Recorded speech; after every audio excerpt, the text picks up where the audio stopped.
오늘 우리에게 주신 하나님 말씀 함께 봅니다. 시편 23편 1절부터 6절입니다. 구약성경 시편 23편 1절부터 6절까지 제가 한 절 읽고 그 다음 절 여러분들이 읽고 말씀 교독하도록 하겠습니다. 시편 23편 1절 여호와는 나의 목자시니 내가 부족함이 없으리로다.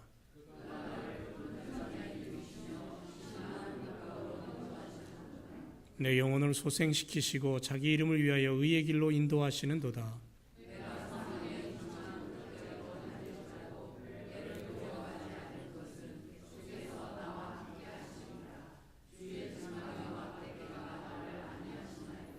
주께서 내 원수의 목전에서 내게 상을 베푸시고 기름으로 내 머리에 바르셨으니 내 잔이 넘치나이다.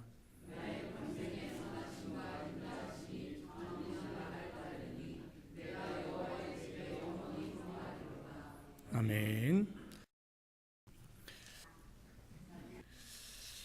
지난 한 주간 올바른 선택을 했고 또 굳건한 믿음으로 우리 십자가에 못 박히시고 부활하신 주님과 동행하는 시간을 보내신 줄로 확신합니다.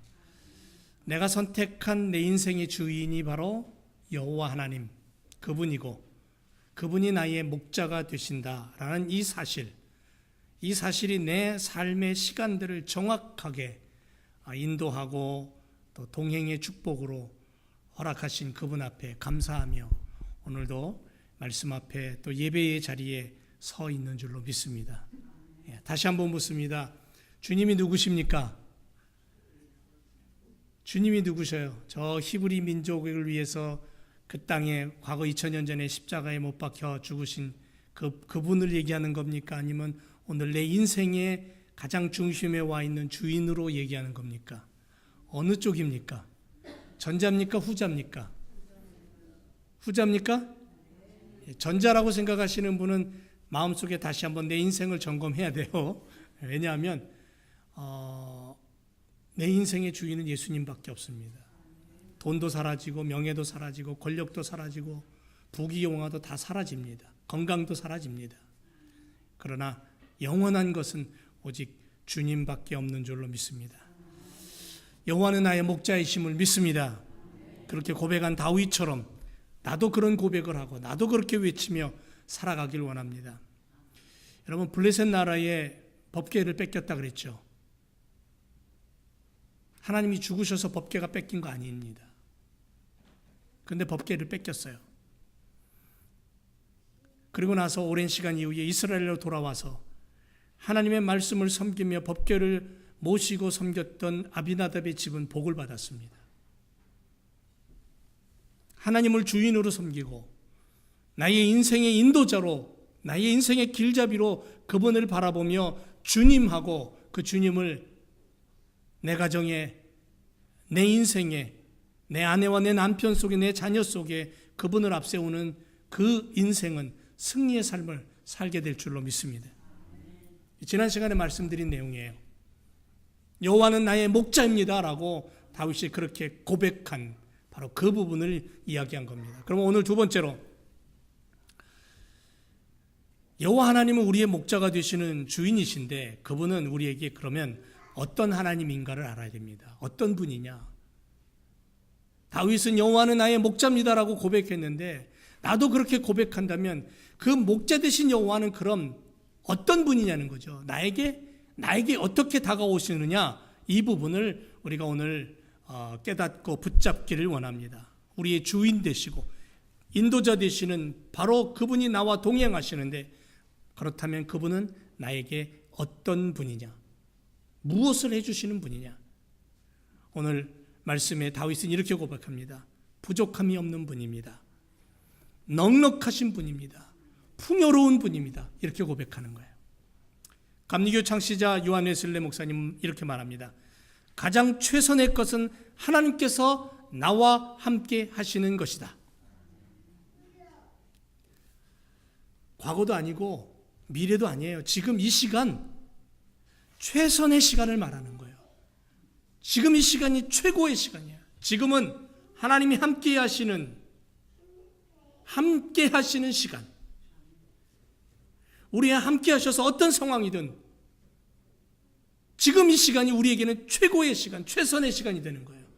축복의 시간이 되는 거예요. 그래서 그 주님이 지금 이 시간 나와 함께 했기 때문에 나는 행복한 거예요. 부활하신 주님이 엠마오로 내려가는 두 제자와 동행합니다. 두 명의 제자가 내려가는데 갑자기 어떤 사람이 딱 끼어들어요. 셋이 걸어갑니다. 그런데 그들의 마음속 허탈함을 주님이 채우십니다. 눈에 보이지 않지만 우리가 알 수 있고 느끼고 깨달을 수 있는 이상으로 더 확실하게 그들 속에 함께 하시고 그들의 식탁 속에 앉으셔서 그들의 침상에 함께 누우셔서 그리고 주님이 말씀하시고 주님을 깨닫게 하십니다.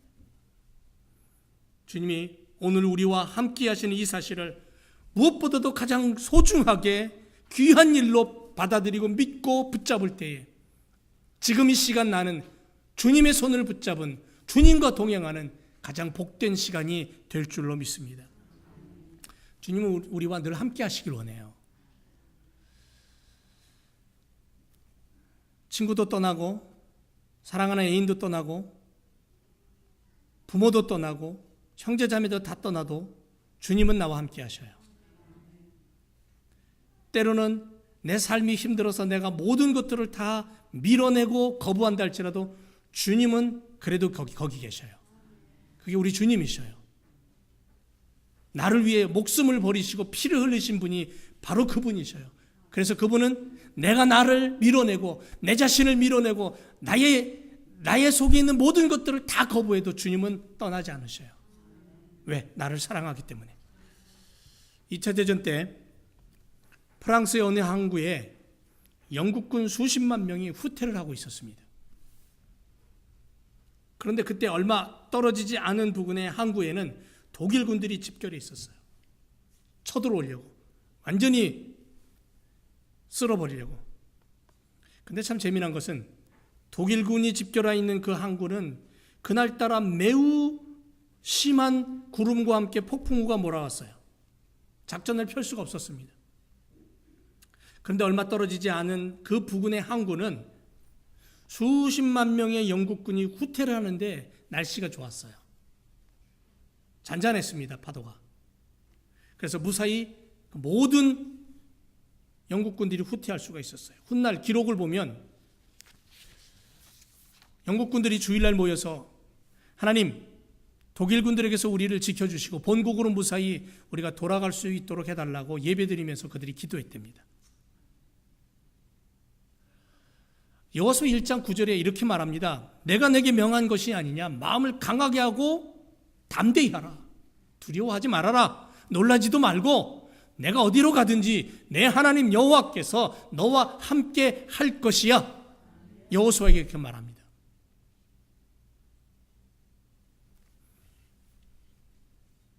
도저히 피할 수 없는 그 길 앞에 영국군들이 서서 뒤에는 바다고 앞에는 독일군들이 죽음만이 기다리고 있는 그 상황에서 하나님 앞에 엎드려 기도했더니 하나님이 그들을 도우시는 거예요. 그들을 도우시는 거예요. 여호수아가 큰 성 여리고 앞에 섰어요. 위대한 지도자 모세가 죽었어요. 그리고 이제 그 많은 백성들을 이끌고 나가야 되는데 여리고 성이 가로막고 있어요. 그 앞에서 어떻게 될지 모르고 갈피를 잡지 못하던 여호수아는 하나님 앞에 엎드립니다. 그때 하나님이 천사를 보내서 말씀하십니다. 두려워하지 말아라. 놀라지 말아라. 겁내지도 말고 마음을 강하게 하고 담대히 해라. 모세와 함께 했던 나 여호와가 너와 함께 할 거야. 동행의 축복을 약속하십니다. 그리고 승리를 다짐하게 하십니다. 여호와의 손을 붙잡고 일으켜 세우십니다. 그리고 여호수아는 여리고성을 무너뜨리고 하나님의 약속의 땅을 정복해 들어갑니다. 승리입니다. 우리의 주인 되시는 여호와는 어떤 분입니까? 놀랍도록, 정말 놀랍도록 넉넉한 분이에요. 다윗은 그걸 알았던 거예요. 그래서 고백합니다. 내가 부족함이 없습니다. 내 인생이 부족함이 없고 내 가슴이 부족함이 없고 내 삶이 여호와로 인하여 부족함이 없습니다. 그래서 야훼는 나의 목자, 아쉬울 것 없어라. 정말 야훼 하나님을 바라보니까 자기 인생에서 아쉬울 게 하나도 없는 거예요. 왜 없겠어요? 다윗은 수없이 적들과 싸워야 됐어요. 집이 없어서 들에서 잠을 자야 했어요. 동굴에서 잠을 자야 했어요. 자기 장인인 사울 왕을 피해서 도망 다녀야 되는 도망병 신세예요. 심지어는 자기의 나라를 벗어나서 다른 주변 나라에 가서 숨어 살다가 발각이 되니까 미친 사람이 되어야 됐어요. 미친 척 해야 됐던 그러한 아주 비참한 삶을 살았어요. 어려운 삶을 살았어요. 고난의 삶을 살았어요. 그런데 그는 고백합니다. 내가 내 삶이 여전히 고난 속에 있고 남들이 다리 뻗고 지붕이 있는 그러한 집에서 잠을 잔다 할지라도 나는 들에서 잠을 자고 하늘을 이불 삼아서 잠을 잘지 모르지만 나는 부족함이 없다. 왜? 야훼 하나님이 나 하나님이고 나의 목자가 되시니까 나는 부족함이 없다. 참 놀라운 고백이에요. 여전히 다윗은 어려움이 그 앞에 놓여 있었어요. 그럼에도 그는 여호와를 바라보면서 넉넉하신 하나님, 부족함이 없으신 하나님을 고백하고 있는 거예요. 하나님 그 기도를 들으신 거예요. 그래서 성경에 보면 하나님이 다윗을 너무너무 좋아하셨다 그래요. 하나님이 다윗을 너무너무 좋아하셨어요. 너무너무 사랑하셨어요. 왜? 다윗이 하나님을 그렇게 믿고 신뢰했기 때문에 그래요. 당신의 자녀들과 함께 하시고 당신을 향해 울부짖는 자녀들을 향하여서 동행하시는 분. 성경은 우리에게 분명히 이렇게 말합니다. 여호와는 모든 인생의 주인이 되셔서 당신의 절대적인 주권하에 세밀히 살피시고 먹이시고 풍족함을 가지고 돌보시고 그런 전능자라고 성경은 말하는 거예요. 그래서 마태복음 7장 9절에 이렇게 말합니다. 자녀가 떡을 달라는데 돌을 주며 생선을 달라는데 뱀을 줄 아비가 어디 있느냐? 하물며 너희 천부께서 너희에게 좋은 것으로 주지 않겠느냐? 이사야 66장 10절에 보면요. 예루살렘을 사랑하는 자여 다 그와 함께 기뻐하라. 다 그와 함께 즐거워하라. 그를 위하여 슬퍼하는 자여 다 그의 기쁨을 인하여 그와 함께 기뻐하라. 너희가 젖을 빠는 것 같이 그 위로하는 품에서 만족하겠고 젖을 넉넉히 빤 것 같이 그 영광의 풍성함을 인하여 즐거워하리라. 고린도후서 9장 8절에 하나님이 능히 모든 은혜를 너희에게 넘치게 하시나니 이는 너희로 모든 일에 항상 모든 것이 넉넉하여 모든 착한 일을 넘치게 하려 함이라 그랬어요. 넉넉하여 하나님의 일을 하고 하나님의 은혜를 나누고 넉넉하게. 여호와는 나의 목자시니 내가 부족함이 없습니다. 사랑하는 제 교성들 여러분, 지금 내 삶을 돌아보면 여전히 부족한 것들이 많은 것 같아요. 여전히 갖고 싶은 것들이 많아요. 여전히 하고 싶은 것들이 많고요. 여전히 취하고 싶은 것들이 많아요. 그런데 그 모든 것들을 다 보따리로 묶어서 내가 내 가슴에 끌어안고 나 자신을 하나님 앞에 드리며 하나님, 내가 하나님 것입니다. 내 인생의 주인은 하나님입니다라고 하나님 앞에 나를 맡길 때에 나의 모든 문제가 다 넉넉함으로 해결될 줄로 믿습니다. 다윗은 그걸 느낀 거예요. 그걸 깨달은 거예요. 그래서 여호와는 나의 목자입니다. 내가 그래서 부족함이 없습니다라고 고백하는 거예요. 그런 고백이 우리들 속에 있고 그렇게 하나님을 바라볼 때 여전히 내 인생에 남아있는 수많은 문제들과 짐들을 하나님은 하나하나 해결해 주시고 축복으로 바꿔주실 줄로 믿습니다. 고백이 먼저 있어야 되는 거예요. 그래서 기독교는요, 마이너스 뒤에 플러스예요. 성경의 하나님은 참 놀라운 하나님인데 마이너스 뒤에 플러스라는 그러한 논리를 갖고 계신 분이에요. 참 희한해요. 내가 하나님을 향해서 여전히 많은 짐을 가지고 있지만 하나님을 향해서 하나님이 모든 짐을 내가 바라보는 것이 아니라 나는 내 인생에 하나님을 바라봅니다라고 믿음으로 서니까 하나님이 내 뒤에 있는 내 인생의 모든 짐은 하나님이 해결하시더라는 거예요. 그래서 믿음이 중요한 거예요. 다윗은 그걸 깨닫고 하나님 앞에 고백하는 겁니다. 여호와는 나의 목자이십니다. 내 인생의 주인입니다. 그래서 내가 부족함이 없습니다. 두 번째로 하나님은 어떤 분이냐면 인도하시는 분이래요. 보리떡 5개, 생선 2마리로 5,000명 먹였죠? 그렇게 넉넉한 분이에요. 부족함 없는 풍요의 하나님이십니다. 그분은 우리를 인도하십니다. 2곳으로 인도한대요. 첫째는 푸른 초장으로, 두 번째는 쉴만한 물가로. 아프리카 콩고에서 일하던 스티븐슨 선교사님이 그런 간증을 한 적이 있습니다.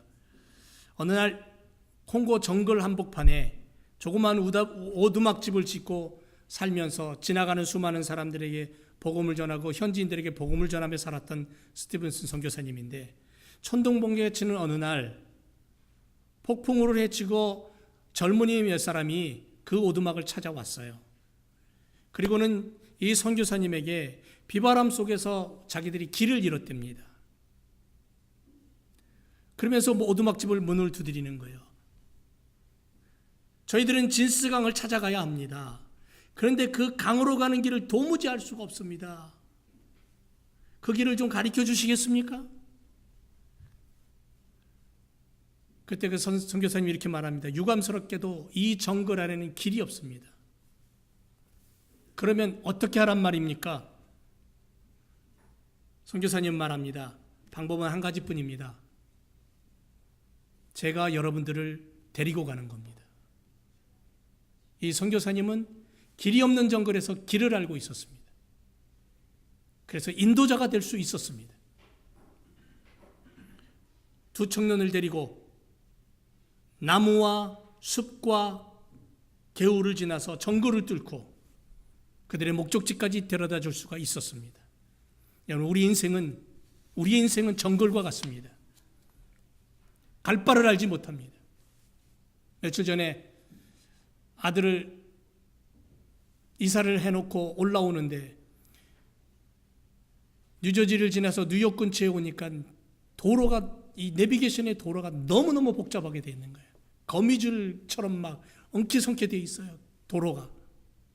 그런데 내가 집을 찍으면 그 집으로 내가 어느 길을 가야 빠르게 트래픽을 조금 더 줄이고 갈 수 있는가를 가르쳐 줘요.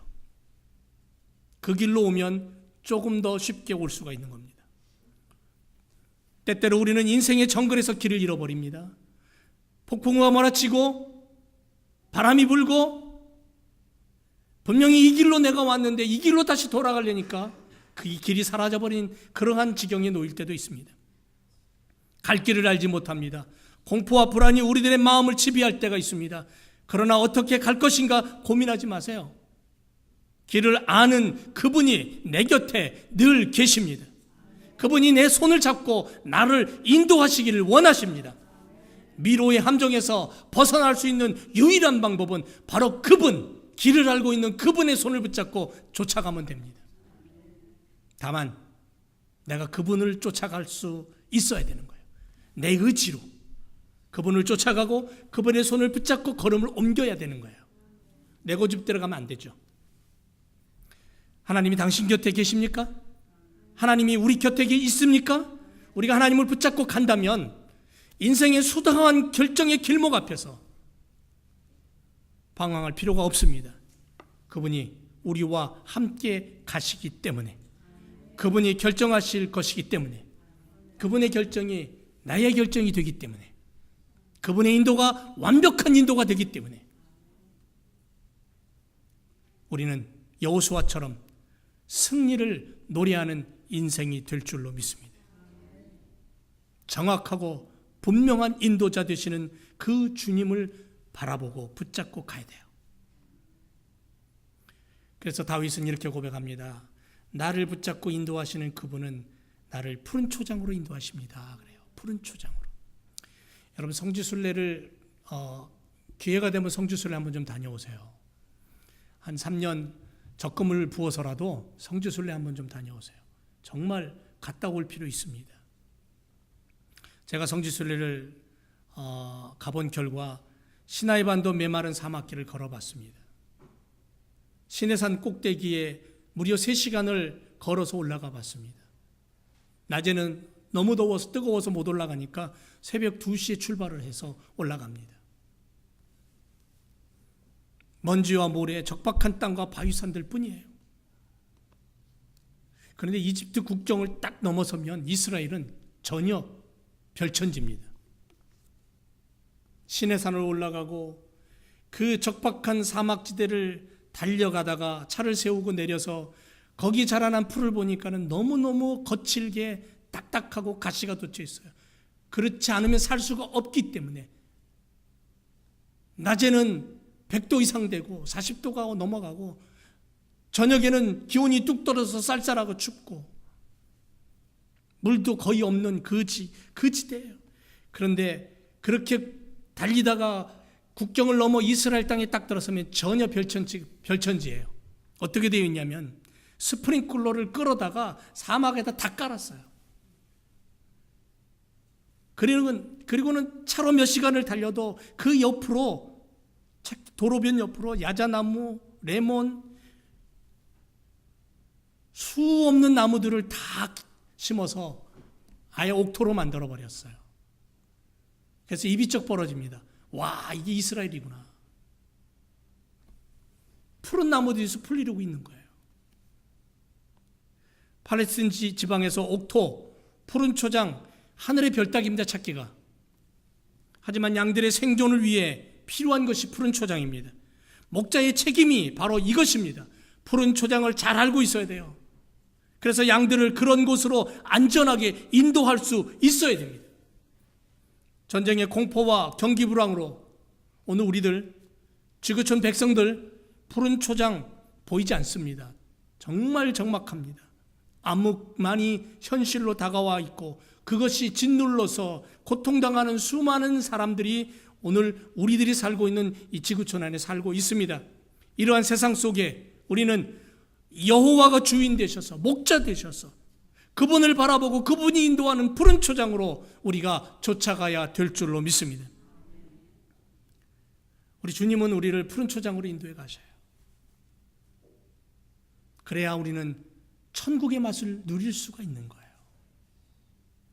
여전히 육신을 입고 사는 나는 내 현실을 바라보면 암담하고 헤쳐나가야 될 많은 문제들이 있고, 직장을 구해야 되고 사업을 하는 사람은 사업이 잘 돼야 되고 여러 가지 문제들이 우리 앞에 놓여 있지만, 자녀들을 바라보면 자녀들의 문제가 참 겹겹이 쌓여 있어서 어떻게 해결할지 모르고 참 암담한 현실 속에 있는 엄마 아빠의 모습들도 있지만, 그러나 그 모든 것들을 가지고 우리가 주님을 바라보면서 주님을 의지할 때 주님은 그것을 헤쳐나갈 수 있고 푸른 초장으로 인도해 가시는 거예요.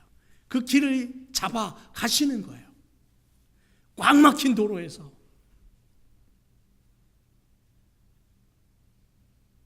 우리가 빠져나갈 수 있는 길을 인도해 가시는 정말 기가 막힌 인도자, 기가 막힌 내비게이션, 그런 주님의 손길을 우리가 오늘도 바라봐야 되는 거예요.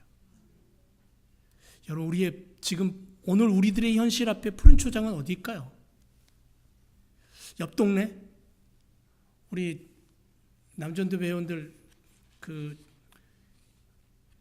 틈만 나면 이 옆 동네 푸른 초장 잘 가시죠. 예. 가셔서 전도 좀 해오라 그러니까 전도는 하나도 안 하고, 그래도 전도 하신 분들이 있는 것 같은데 푸른 초장 참 좋습니다. 가끔 한번 이렇게 무슨 행사가 있다 그래서 인사하러 1년에 한 번이나 갈까요? 저도 가면 참 좋아요.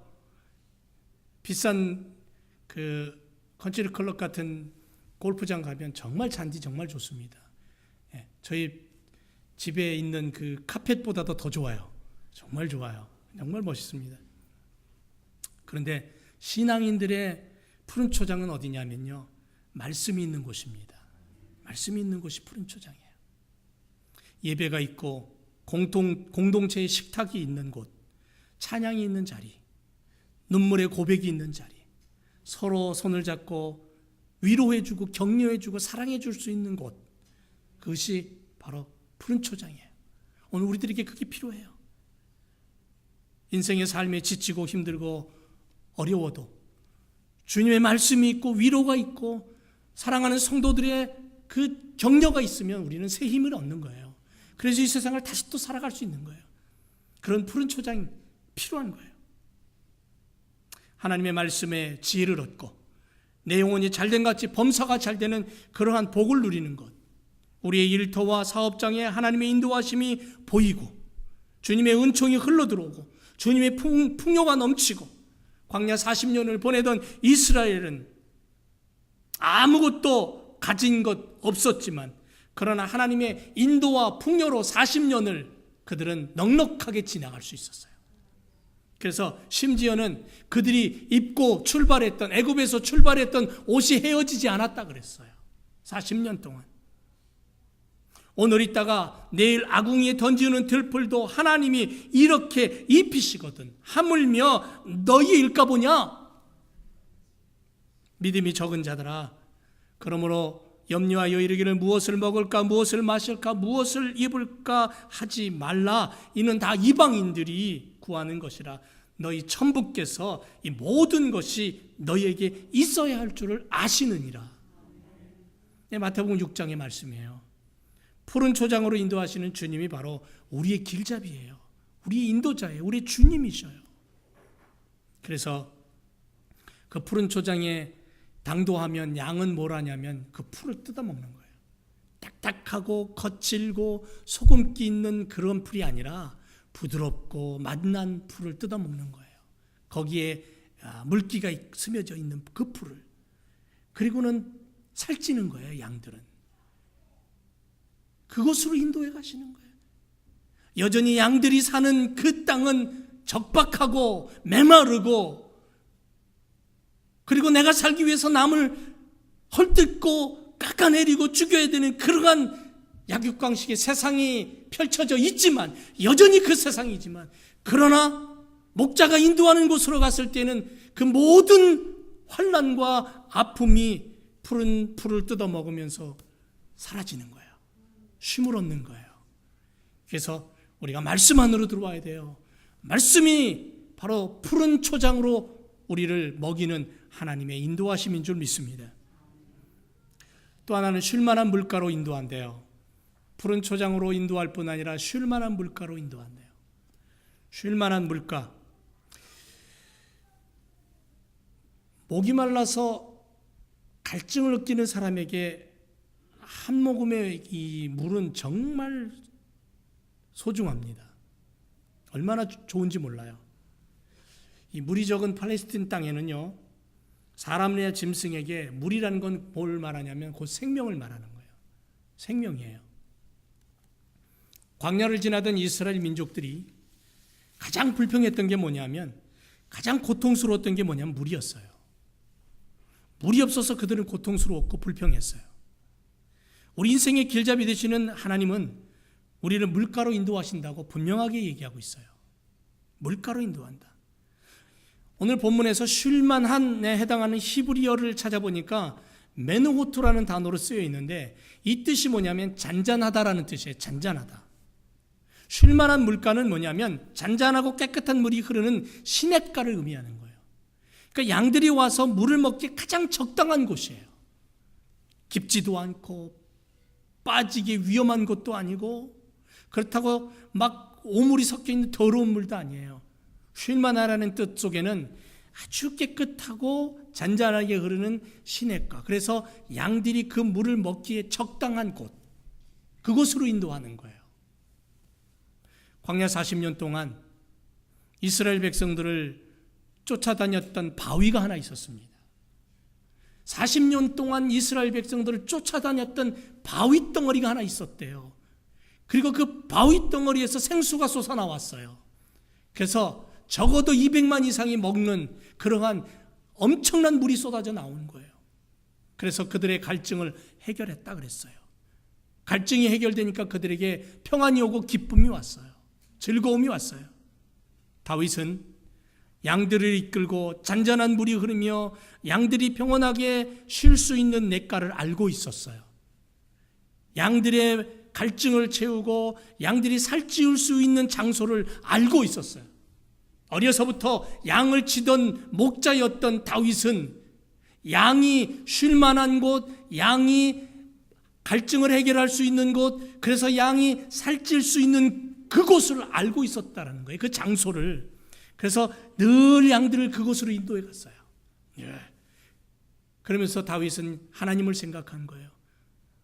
나는 하나님이 나를 이끌어 가시는 하나님은 나의 목자이신데, 나는 하나님 앞에서 양인데, 아하, 하나님이 나를 이렇게 끌고 가시는구나. 그래서 그는 자기 인생의 주인을 여호와로 바라봤고, 그리고 그 여호와는 목자가 되셔서 부족함이 없는 분으로, 넉넉한 분으로 그렇게 고백했고, 그 넉넉한 그분이 푸른 초장에 자기를 누이고 쉴만한 물가로 자기를 인도해서 자기의 갈증을, 인생의 갈증을 해결해 주시는 그런 분으로 고백하고 있는 거예요.